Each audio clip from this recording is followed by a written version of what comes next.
नमस्कार, news state देख रहे हैं आप। मैं हूं आपके साथ अजीत और वक्त हो गया सबसे बड़ा मुद्दा का। प्रियंका गांधी उत्तर प्रदेश कांग्रेस में जान फूंकने के लिए हर कोशिश कर रही हैं। कभी संगम में डुबकी लगाती हैं तो कहीं मंदिर और मस्जिद जाती हैं। प्रियंका गांधी एक बार फिर संगम नगरी प्रयागराज पहुंची। प्रियंका ने यमुना पार के बसवार गांव पहुंचकर नाविक समाज के लोगों से मुलाकात की। 10 दिनों के अंदर प्रियंका का यह दूसरा दौरा पूरी तरह से सियासी लग रहा है। दरअसल 4 फरवरी को अवैध खनन के खिलाफ कार्रवाई करते हुए प्रशासन ने बसवार गांव में नाविकों की कई नावें तोड़ दी, जिससे गुस्साए ग्रामीणों ने पुलिस पर पथराव किया। लेकिन प्रियंका उन्हीं आरोपियों के समर्थन में खड़ी नजर आई जिन्होंने पुलिस और प्रशासन की टीम पर हमला किया था। और यही आज का हमारा सबसे बड़ा मुद्दा कि आखिर कांग्रेस वोट बैंक के लिए क्या कर रही है और प्रियंका के आखिर इस मुलाकात के मायने क्या हैं। एक रिपोर्ट पहले आपको दिखाते हैं, फिर इस चर्चा को आगे बढ़ाएंगे। मैं समझ सकती हूँ कि आपकी पीड़ा कैसी है। अगर आपको यहाँ पे मारा पीटा गया है तो शर्म आनी चाहिए प्रशासन पे को और शासन को, और अगर यूपी पुलिस ने आपको मारा पीटा है तो उनको भी सोचना चाहिए। प्रियंका गांधी प्रयागराज में यमुना पार के बसवार गांव पहुंची और नाविक समाज से मुलाकात की। ये वही इलाका है जहां 4 फरवरी को प्रशासन ने अवैध खनन के खिलाफ कार्रवाई की थी, जिस पर ग्रामीणों ने पुलिस टीम पर हमला बोल दिया था। जिन लोगों पर पुलिस टीम पर हमला करने का आरोप है, उनके लिए प्रियंका गांधी वकीलों की टीम खड़ा करने की बात कह रही हैं। आपको न्यायपालिका में मदद चाहिए। मैं आपने जिन लोगों के नाम लिए, सिब्बल साहब, सलमान साहब और अभिषेक सिंघवी साहब, तीनों से मैं बात करूंगी। वो आपकी मदद करेंगे। हमारे कांग्रेस के कार्यकर्ता यहाँ पे आपकी मदद करेंगे। अगर इसके बाद आपको प्रताड़ित किया गया कि मैं चली जाऊं और आपको यहाँ आके कोई तंग करे, तो मेरे सारे यहाँ पे जितने भी कांग्रेस के कार्यकर्ता, कांग्रेस के नेता हैं, आपकी मदद करेंगे। बीजेपी कांग्रेस पर निशाना साध रही है। बीजेपी का कहना है कि कांग्रेस माफिया अपराधियों के सहारे राजनीति की वैतरणी पार करना चाहती है। देश और प्रदेश की राजनीति में हाशिए पर खड़ी कांग्रेस अब माफियाओं और अपराधियों के सहारे राजनीति की वैतरणी पार करना चाहती है। श्रीमती प्रियंका वाड्रा और राहुल गांधी कभी मुख्तार अंसारी को शेल्टर देते हैं और कभी प्रयागराज में ऐसे लोगों के प्रति संवेदनशीलता प्रदर्शित करते हैं जिनके ऊपर पुलिस पर हमले के आरोप हैं। प्रदेश की जनता समझदार है, जिन्होंने जाति और धर्म की राजनीति की, जिन्होंने अपराध और माफियाओं की राजनीति की, उनको सबक सिखाती आई है और आगे भी सबक सिखाएगी। हाल ही में विधायक अलका राय ने आरोप लगाया था कि उनके दिवंगत पति कृष्णानंद राय की हत्या के आरोपी माफिया मुख्तार अंसारी को प्रियंका गांधी के इशारे पर पंजाब की कांग्रेस सरकार बचा रही है। अब यूपी में खनन माफिया के खिलाफ पुलिस और प्रशासन की कार्रवाई पर सवाल उठाकर जाहिर तौर पर प्रियंका और उनकी पार्टी कटघरे में आ गई है। सवाल उठ रहा है कि क्या सियासी फायदे के लिए सबसे पुरानी पार्टी माफिया पॉलिटिक्स की राह पर आगे बढ़ चली है। Team news state. इधर कांग्रेस और समाजवादी पार्टी सरकार को घेर रही है। विपक्ष का कहना है कि सरकार असल मुद्दों से ध्यान हटाने के लिए इधर उधर की हरकतें कर रही है। प्रदेश में भारतीय जनता पार्टी की सरकार भी कमाल की सरकार है। समाज के असली मुद्दों पे बात नहीं करना चाहती है। समाज के अंदर, उत्तर प्रदेश के अंदर में बेरोजगारी बढ़ी है, लोग बेरोजगारी से आत्महत्या कर रहे हैं, किसान रोड पे बैठा है, 150 से ज्यादा किसानों की मौतें हो चुकी हैं, महिलाओं पे अत्याचार बढ़ा है, महिलाओं पे लगातार अत्याचार बढ़ता चला जा रहा है, महंगाई ने कमर तोड़ दी है, चारों तरफ उत्तर प्रदेश में अपराध बढ़ा हुआ है। इसमें सरकार कोई बात नहीं करना चाहती। कमाल है, सरकार सिर्फ समाज के असली मुद्दों से ध्यान भटकाने के लिए इधर उधर के मुद्दे उठाती है। राजनीति में हर कोई अपना काम कर रहा है। प्रियंका गांधी जी अपना काम कर रही है, भारतीय जनता पार्टी अपना काम कर रही है। बस फर्क सिर्फ इतना है, प्रियंका गांधी जी पीड़ित के साथ खड़ी हैं, जिसकी सरकार आंसू निकालती है उसके साथ खड़ी हैं, और भारतीय जनता पार्टी पीड़ा पहुंचा रही है, पीड़ा पहुंचाने वालों के साथ खड़ी है। आरोप लगाकर किसी भी पीड़ित के साथ अन्याय कर सकती है, तो प्रियंका गांधी की राजनीति पीड़ा पहुंचाने वालों के खिलाफ और जिसको पीड़ा पहुंची है उसके साथ खड़े होने का उनका हमेशा का स्वभाव रहा है और हमारी पार्टी की संस्कृति रही है। तो दोनों अपना काम कर रहे हैं, भाजपा अपना काम कर रही है, कांग्रेस पार्टी अपना काम कर रही है। तो प्रियंका गांधी जब आज बसवार गांव पहुंची तो उसके बाद से सियासी बवाल मच गया। बीजेपी ने कहा कि अपराधियों के भरोसे, माफियाओं के भरोसे प्रियंका सत्ता में आना चाहती हैं और यही हमारा आज का सबसे बड़ा मुद्दा। हमारे जो खास मेहमान है उनसे आपका परिचय करवाते हैं। आपको बता दें कि मेरे साथ डॉक्टर संजय निषाद जी जुड़ रहे हैं, निषाद पार्टी के अध्यक्ष हैं। डॉक्टर संजय निषाद साहब पक्ष रखेंगे, कपिल श्रीवास्तव जी मेरे साथ जुड़ रहे हैं, प्रवक्ता हैं समाजवादी पार्टी के, सैफ खान साहब मेरे साथ जुड़ गए, कांग्रेस का पक्ष रखेंगे, और डॉक्टर मनोज मिश्रा जी मेरे साथ जुड़ गए, भारतीय जनता पार्टी के प्रदेश प्रवक्ता। आप सभी का बहुत बहुत स्वागत है। और साथ ही ग्राउंड जीरो पर जो लगातार हम तक खबर पहुंचा रहे हैं, हमारे सहयोगी मानवेंद्र प्रताप सिंह भी लगातार बने हुए। मानवेंद्र, पहला सवाल आपसे, बीजेपी ये कह रही है कि माफियाओं के भरोसे प्रियंका गांधी वोट बैंक बढ़ाना चाहती हैं। प्रियंका ये कह रही है हम तो दर्द बांटने गए थे। अब आप बताइए, ग्राउंड जीरो पर हैं, कि प्रियंका गांधी ने मुलाकात आखिर किन लोगों से की है?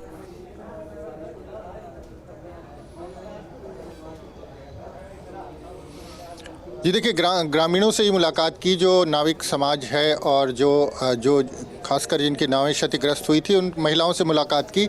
लेकिन ये पूरे मामले की अगर हम बात करें तो एनजीटी का आदेश है, सुप्रीम कोर्ट, हाई कोर्ट के तमाम आदेश हैं अवैध खनन के खिलाफ, और उसी के मामले में पुलिस कार्रवाई करने गई थी और उसके बाद ये पूरा बवाल हुआ था, पथराव हुआ था पुलिस की टीम पर।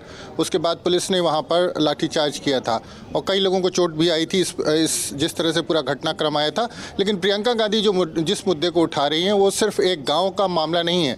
प्रियंका गांधी ने जो एक बड़ा इशू है वो उठाया। उनका कहना ये था कि नदी से जो खनिज निकलता है, चाहे वो बालू हो चाहे किसी तरह का खनिज हो, उस पर जो नदियों के किनारे रहते हैं नाविक समाज के लोग या मल्लाह समाज, निषाद समाज के लोग, उनका अधिकार होना चाहिए। जबकि एनजीटी का कहना है कि नावों के जरिए खनन नहीं किया जा सकता बालू से, उससे पर्यावरण को खतरा पैदा होता है। तो प्रियंका गांधी ने सिर्फ प्रयागराज की बात नहीं करी है, प्रियंका गांधी ने पूरे उत्तर प्रदेश की बात करी है। लार्जर पर्सपेक्टिव में प्रियंका गांधी ने अपनी बात रखी है और कहीं ना कहीं इस पूरे इशू को उन्होंने एक बड़ा मुद्दा बना करके एक अपना पक्ष रखा है, अपना एक विचार रखा है कि जिस तरह से नदियों पर जो इस तरह से मल्लाह हैं, किसान हैं, उनका हक होना चाहिए।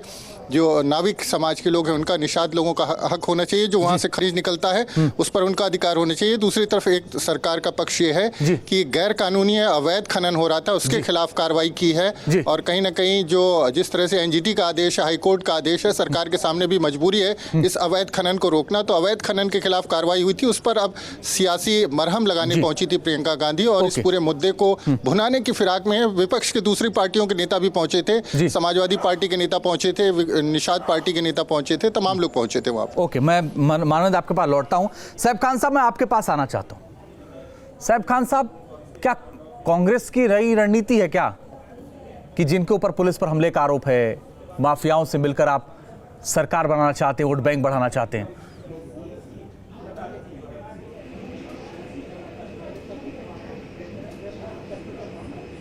मुझे बड़ा आश्चर्य और हैरानगी हुई कि अभी जो है पूरी सब चीजें जो है माफियाओं के सपोर्ट में आप कांग्रेस का ये दिखा रहे हैं कि सपोर्ट कर रहे हैं। कहां सपोर्ट कर रहे हैं साहब? जो है आपने पंजाब का भी जिक्र किया कि जो है पंजाब में मुख्तार अंसारी जो है ना, वो हमारी पार्टी से है साहब जो है। और मैं आपके चैनल पे कई बार जो है इसके ऊपर डिबेट्स के ऊपर रख चुका हूं, यूं कि अलका राय की बात थी यहाँ इसके ऊपर जो है, जिसको हाई कोर्ट ने जो है जिसके केस के अंदर जो है, जिसके हस्बैंड के केस में मुख्तार अंसारी को बरी कर रखा है, उसमें आप जो है इंडियन कांग्रेस को अक्यूज कर रहे हैं। बात रही अभी जो है कि ये बात हुई थी 4 फरवरी को जो है पथराव हुआ था। मैं जानना चाहता हूं कितने पुलिस वाले घायल हुए थे, क्योंकि मैं बताना चाहता हूं आपके चैनल के माध्यम से 30 लोग जो है, यानी 30 मछुआरे जो गरीब जो बोटमैन हैं वो इंजर्ड हुए थे और 16 लोगों की जो है बोट तोड़ दी गई थी। इस जिनको आप जो है ये खनन माफिया बता रहे हैं, या ये तो बताया नहीं कि कौन इंजर्ड हुए थे। अभी जो आपके पत्रकार बंधु जो अभी बता रहे थे, ये तो बताया नहीं उन्होंने, वो ये तो गोल कर गए कि पुलिस वालों ने वो की थी। पुलिस वालों ने जब मार पिटाई की थी और ये सब चीजें की तो उन 30 लोगों को जो है घायल किया गया था, 16 उनकी बोट तोड़ दी गई थी। ये हाल किया गया था उनके साथ में जो है। और आज तो आप ये कह रहे हैं कि पुलिस पर कोई हमला कर दिया और पुलिस तमाशा देखते रहे? उसको जब रोक लगा दी गई एनजीटी की तरफ से, सुन लीजिए, नहीं, बिल्कुल नहीं। हाँ, पुलिस ने हमला किया था। चूंकि प्रियंका गांधी जाके मिल गई, हमला किया था। चूंकि प्रियंका गांधी जाके मिल गई, तो जिन्होंने पुलिस पर हमला किया था वो निर्दोष हो गए। एक पुलिस वाले का नाम बता दीजिए, एक पुलिस वाले का नाम बता दीजिए। सुन लीजिए, मानवेंद्र सवाल उठाया इन्होंने सवाल उठाया, शायद इनको ग्राउंड की जीरो की जानकारी नहीं है। ग्राउंड जीरो पर तो आप हैं, आपको ये कह रहे हैं कि बताया नहीं आपने। बताइए मानवेंद्र के माध्यम से। सुन लीजिए, अंजित सैफ खान, आपको जानकारी नहीं है, दरअसल हम स्टूडियो में बैठे हैं और आप अपने घर पे बैठे हैं। चोटें आई थी, पथराव आपको हुआ पता था, नहीं कई है। लोग घायल हुए थे। आपको जानकारी नहीं है, कई लोग घायल हुए थे घर में और बैठे हैं, गंभीर चोट नहीं थी, ठंड में आप लेकिन ब्लोअर उसके से बाद निकलते पुलिस और ने गर्मी में आप एसी से निकलते, इसलिए आपको जानकारी नहीं है। उसके बाद कार्रवाई की है। सुन और लीजिए ना चूंकि सुन लीजिए ना मानवेंद्र, आपको बता रहे हैं। बोलिए मानवेंद्र, आप इनकी जानकारी थोड़ी बढ़ाइए, जानकारी दे दीजिए, बढ़ा लीजिए, बढ़ा रहे हैं जानकारी। बोलिए मानवेंद्र, आप सुन लीजिए। हाँ मानवेंद्र जी, देखिए कई पुलिस वालों को चोटें आई थी, पथराव हुआ था। हालांकि पुलिस ने कार्रवाई की है। उसके बाद जब पुलिस पर पथराव हुआ है, कई पुलिस वालों को चोटें आई है। और सिर्फ पहली घटना नहीं थी, इसके पहले भी कई बार इस तरह की घटनाएं हुई थी। और लगातार दबाव प्रशासन के ऊपर, हाई कोर्ट का, सुप्रीम कोर्ट का आदेश है, एनजीटी का आदेश है, उसके बाद लगातार पुलिस और प्रशासन के लोग वहां पहुंचते थे। कई दौर में बातचीत भी हुई। इसके पहले भी कई बार जो वहां के प्रतिनिधियों उनसे चर्चा हुई थी। लेकिन उस दिन जो ये पूरी घटना हुई तो ये आक्रामक थे गांव के लोग। उसके बाद पुलिस ने कार्रवाई की। वाले घायल हुए थे। साहब खान, मुझे लगता है आपकी जानकारी थोड़ी बढ़ गई होगी। मनोज मिश्रा जी, मुझे एक बात बताइए, क्यों जाति कर रहे हैं आप लोगों के साथ? क्यों आप हाई कोर्ट के आदेश को मनवाते हैं भाई? क्यों मनवाते हैं आप? ये कांग्रेस को बुरा लग रहा है, ये प्रियंका गांधी को बुरा लग रहा है। वो खनन माफियाओं से मिलेंगी और साहब खान यहाँ बैठ के उसको डिफाइन करेंगे। क्यों करते हैं आप ऐसा? बोलिए मनोज मिश्रा जी। अरे लाखों बेरोजगार हो गए हैं निषाद कम्युनिटी में, लाखों करोड़ों बेरोजगार हो गए। अजीत जी कोई नहीं सोचेगा। और आज उसी जगह के ऊपर माइनिंग हो रही है, बड़ी बड़ी। अरे सुन लीजिए ना भाई, दूसरे प्रवक्ता भी हैं। आपका 10 मिनट से आप ही बोलेंगे, सुनिए ना दूसरे को। बोलिए मनोज जी। अंजीत जी, बोलिए मनोज जी, बोलिए आप। अंजीत जी, मुझे आपका प्रश्न नहीं सुनाई पड़ा। मैं कह रहा हूं इतनी जाति देखिए, क्यों? जो कांग्रेस के प्रवक्ता महोदय बोल रहे हैं या जो सोनिया प्रियंका गांधी जी नौटंकी जो कर रही हैं, जो नाव में जाती हैं, इनकी नाव में छेद हो गया, कांग्रेस की नाव में छेद हो गया और कांग्रेस की नाव डूब चुकी है। एक आध पोर्शन बचा है। पहली चीज जो ये, दूसरी चीज ये है कि कांग्रेस अपने भ्रष्टाचार के शासन की पुनरावृत्ति चाहती है और इस तरह तड़प रही है जैसे जल बिन मछली। और तीसरी चीज ये है कि ये सत्ता प्राप्ति के लिए आतंकवादी, अपराधी और उपद्रवी तत्वों का संरक्षण देती है। और ये यहाँ तक गए कि एक पीड़ित परिवार ने मुख्तार अंसारी के खिलाफ सोनिया जी को पत्र लिखा और लिखा कि अगर इतने ही प्रिय है मुख्तार अंसारी तो उनको कांग्रेस का प्रदेश अध्यक्ष बना दीजिए। सर, प्रियंका गांधी ये कह रही हैं कि आपकी पुलिस ने जाति की उन लोगों के साथ, वो उनका दर्द बांटने के लिए गई थी। इनके मुंह पर तमाचा इससे बड़ा नहीं हो सकता, क्योंकि प्रदेश की जनता जानती है कि इनको भ्रष्टाचार के इन्होंने नए नए पैमाने गढ़े। इन्होंने 2G से लेकर जीजा जी तक के भ्रष्टाचार किए। जितने भ्रष्टाचार के, मनोज जी वो कह रही है कि पुलिस ने जाति की, इसलिए उनका वो दर्द बांटने गई थी। और अब ये बिल, देखिए, पुलिस ने जाति नहीं की, पुलिस ने कानून का पालन किया। आपकी रिपोर्ट बता रही, ये मैं नहीं कह रहा हूं अंजीत जी, आपने अपनी रिपोर्ट में बताया, आपके रिपोर्टर ने बताया। मैं उसी को अगर तस्दीक करता हूं तो ये लोग कहते हैं कि सच बात यह है कि कानून का पालन में पुलिस ने जो कुछ किया और कानून का पालन सरकार का और पुलिस का पहला कर्तव्य। चले मैं आपके पास आता हूं। बड़ी बात जो ये है कि विपक्ष के लोग जी केवल और केवल सत्ता प्राप्ति के लिए, डॉक्टर संजय निषाद जी, चाहे वो डॉक्टर संजय निषाद जी, एक बात मैं समझना चाहता हूं आपसे, चाहे जातिवादियों को कि वहां पर जब खनन के लिए रोक है तो खनन क्यों हो रहा था, पहली चीज। और दूसरी चीज, क्या पुलिस ने जाति की, आपको लगता है?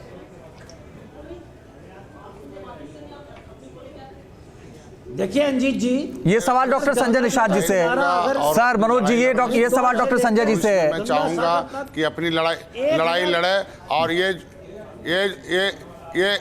जो भी हुआ है, अगर पुलिस सही था तो ये भारतीय जनता पार्टी नाव क्यों बनवा रही है? मैं कहता हूँ अधिकारियों को जेल भेजना चाहिए ना। आखिर सरकार के पैसे से नाव बन रही है, इसके मतलब पुलिस ने गलती की है ना।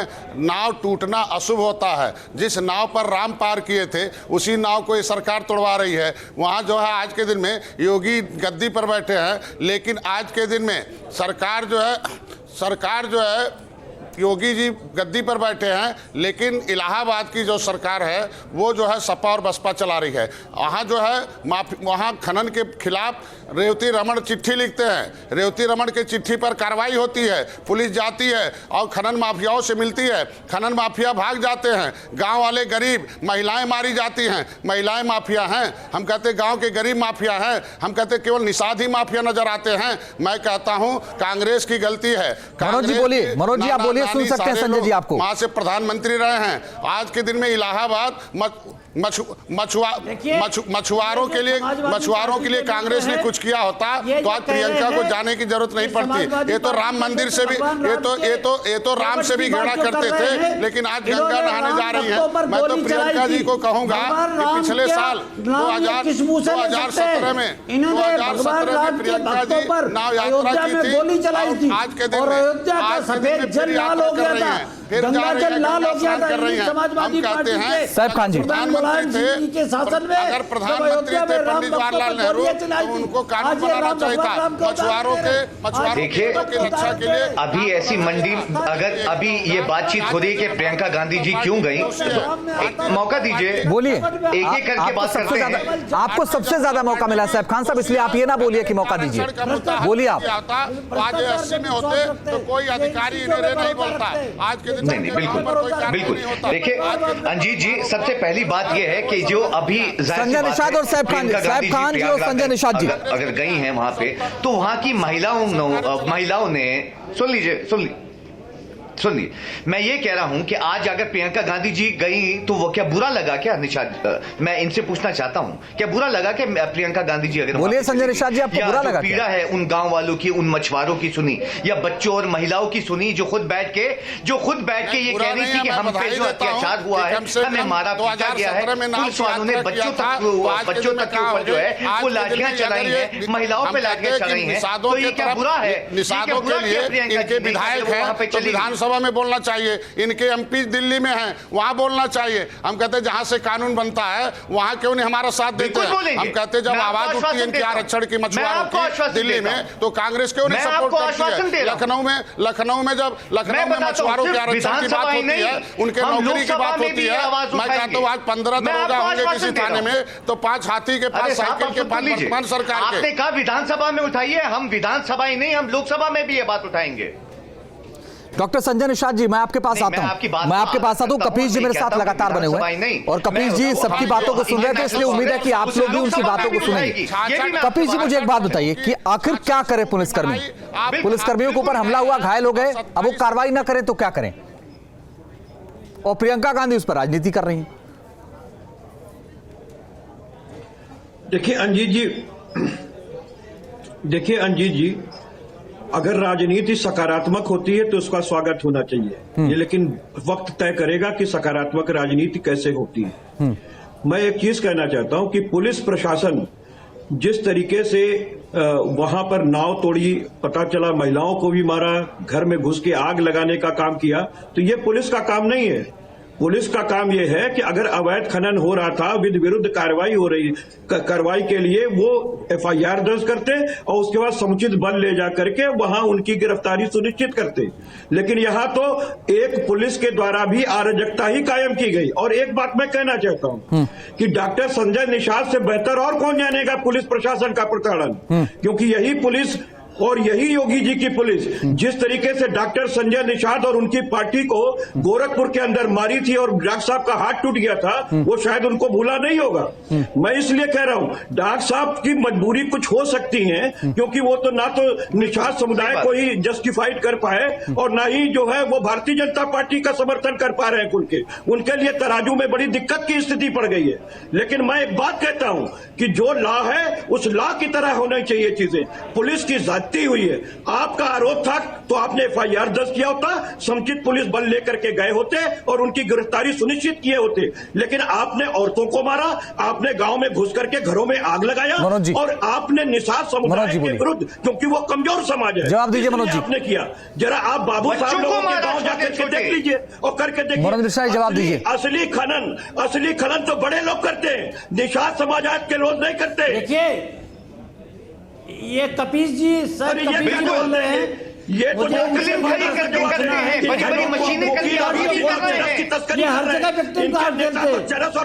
ये अगर अवैध खनन का मामला सर्वाधिक अगर चला तो समाजवादी पार्टी की सरकार में चला। गांधी प्रजापति अवैध खनन के सिंबल थे, जिसको संरक्षण मिला हुआ था और संरक्षण के कारण पद से हटाएंगे, दोबारा शपथ दिलाएंगे। समाजवादी पार्टी ने अवैध खनन की पराकाष्ठा करती थी और उनके मंत्री भ्रष्टाचार के अपने चरम पर थे, भ्रष्टाचार कर रहे थे। और आप किस मुंह से कह रहे हैं कि अवैध खनन की बात होगी? आप अवैध खनन की बात करिए, आप न्याय की बात करिए, आप कानून व्यवस्था की बात करिए, आप अपराधियों के साथ खड़े, आप आतंकवादियों के साथ खड़े। Doctor Sanjay Nishad ji, doctor Sanjay Nishad ji, doctor Sanjay Nishad ji, आप तो निषादों की राजनीति करते हैं। कपीस ये कह रहे हैं आप बोल ही नहीं पा रहे हैं। आतंकवादियों का संजय निषाद जी, कपीस ये कर रहे हैं आप तो बोल ही नहीं पा रहे हैं। ऐसा नहीं होता और आतंकवादियों पे बात करते हैं। बोलिए। अरे शर्म करिए। संजय निषाद जी बोलिए। वापस करते हैं। मैं बोल रहा हूँ, मैं 4 तारीख की घटना है। मैं 5 तारीख को सुबह गया, मैंने रेल रोका, हमने सड़क रोका था, वहाँ आंदोलन किया, उनके खिलाफ एप्लीकेशन दिया। मैंने कहा ये नाव नहीं तोड़ी गई है, ये योगी जी की कमर तोड़ी गई है। ये अधिकारी कर्मचारी नहीं वोट मांगने जाएंगे, योगी जी वोट मांगने जाएंगे। आपके तो शासन में लोगों से अच्छे संबंध है, मुझे पता है। आज सरकार आप तो समर्थन भी बीजेपी का करते हैं, तो इसका मतलब तो कह दीजिए ना, जांच करा ले, क्या दिक्कत है? अधिकारियों की है।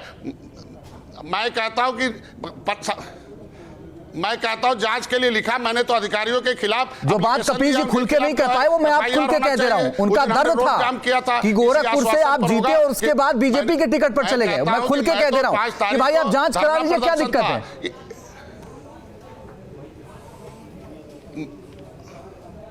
हम कह रहे हैं जांच तो कराएंगे ना, आज तो जांच तो सबका होगा, कांग्रेस का भी होगा, भाजपा का भी होगा, सपा बसपा का भी होगा। मैं तो ये नहीं कह रहा हूँ कि योगी जी हमारे निशानों के लिए अच्छे हैं। हम कहते हैं कि वो छत्री हैं, उन्होंने कहा था उनका आरक्षण हम देंगे, सड़क से सड़क तक देंगे।